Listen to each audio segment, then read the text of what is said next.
Coucou à tous, bienvenue, c'est Algérien dans la cuisine turque. Aujourd'hui, j'ai avec une nouvelle recette, c'est la tropézienne. Hier, j'avais fait la crème diplomate, donc que vous trouvez dans mes posts. Et là, je vais faire donc la pâte, donc voilà, la tropézienne.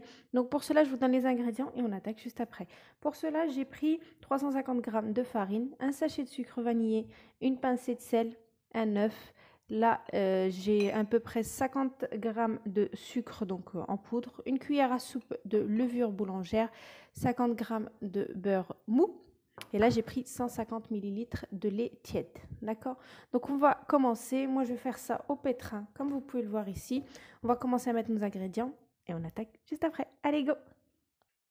Donc, on commence par tout mettre dans notre pétrin, sauf le beurre et le lait. Parce que le lait, on va venir pour ramasser avec. Donc, j'ai mis ma farine, 350 g, le sucre vanillé, la pincée de sel. On va mettre l'œuf. L'œuf, je vais mettre mon sucre avec ma levure boulangère. Donc là, j'ai tout mis. Il me reste 2 ingrédients. On va commencer à mettre le pétrin en route. Là, j'ai de lait tiède, donc voilà, il est tiède. Je vais mettre juste un petit peu là, comme ça. Et je vais commencer à pétrir bien comme il faut. Allez. Bon, il faut déjà que je le branche.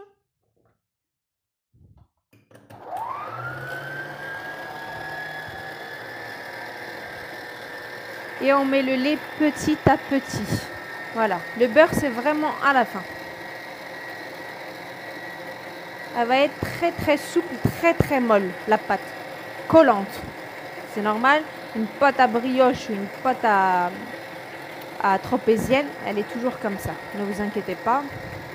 Il faut vraiment voilà, bien la travailler. Donc c'est pour ça que j'ai permis de la mettre au robot. Donc super. Voilà. Donc là, je vais la laisser tourner. En même temps, je mets du beurre petit à petit.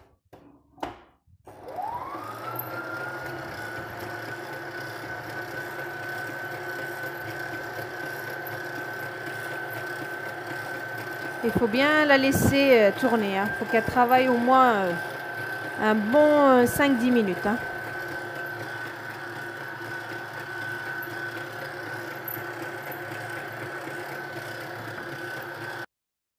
Donc là, je viens de stopper.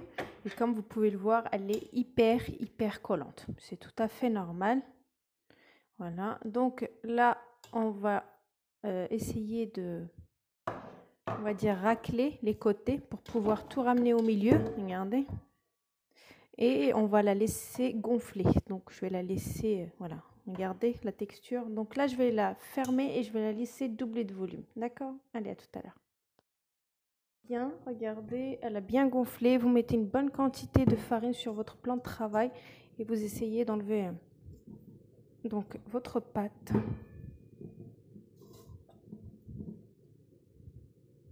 Elle colle toujours, c'est normal. Et là, vous essayez de former une boule. Vu qu'on l'a manipulée, on va la laisser encore se reposer à peu près 15 à 20 minutes.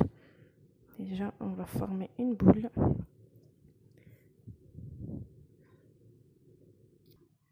Vous voyez, j'ai formé une boule et là, je vais la laisser pendant, comme ça, avec un sac en plastique, comme ça, enfin du cellophane. On va la laisser à peu près 10 à 15 minutes. Toujours attendre avant de manipuler une pâte. Et ensuite, je vais l'ouvrir en forme arrondie. On peut céder de la farine si ça colle trop. Et ensuite, on la met dans un plat et on la laisse gonfler. Et ensuite, on n'aura plus qu'à faire cuire. Laisser quelques minutes. Donc là, je vais l'ouvrir en forme arrondie. Si vous voyez que ça colle, vous pouvez saupoudrer comme ça de farine pour vous aider. Donc vous le faites en forme arrondie. D'accord?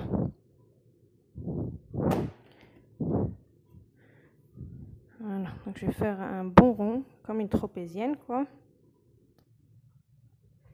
Donc voilà, vous faites un rond. Ensuite, pour vous aider, vous la prenez avec votre rouleau. Vous la mettez, donc vous essayez pas non plus de l'aplatir trop fin. Ni trop fin, ni trop épais. Entre les deux. Ça, on a l'épaisseur quand même. Et là, vous la laissez dans votre plat jusqu'à qu'il y ait double de volume. D'accord? Faites un beau rond et vous la laissez dans votre plat. Donc là, il fait très beau dehors. Vous pouvez la laisser à côté du soleil. Voilà. À tout à l'heure.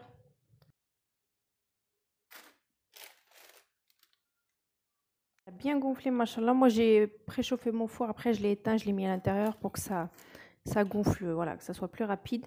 Donc là, ce que je vais faire, j'ai juste pris un œuf que j'ai battu. Et là, je vais venir, voilà, badigeonner doucement pour pas faire redescendre donc mon repos de pâte. Donc là, je badigeonne partout. Mon four à 160 degrés. Il faut préchauffer 10 minutes avant d'enfourner. D'accord. Et là, comme vous pouvez le voir, j'ai pris des amandes effilées que je vais faire dorer en fait pour la déco. Après la déco, ça reste vraiment facultatif. Moi, je vous montre ce que je fais. Voilà. Donc là, je vais enfourner à 160 degrés. Voilà, jusqu'à dorure. Voilà, voilà. Chaleur tournante. Hein.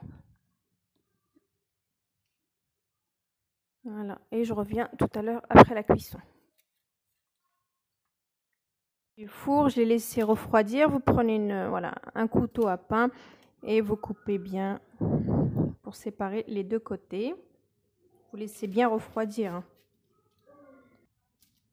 Regardez-moi cette beauté magnifique. Alors, donc là, j'avais du sirop, juste de l'eau, du sirop qu'on fait d'habitude, hein, avec un peu de citron. Donc là, je vais l'arroser des deux côtés un peu. Regardez-moi cette mie, comment elle est. Même pas besoin de beaucoup de mettre de sirop, franchement.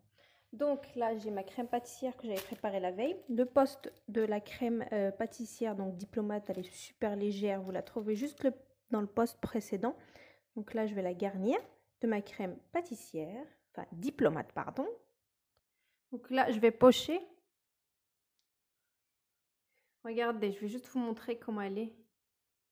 Elle est vraiment top.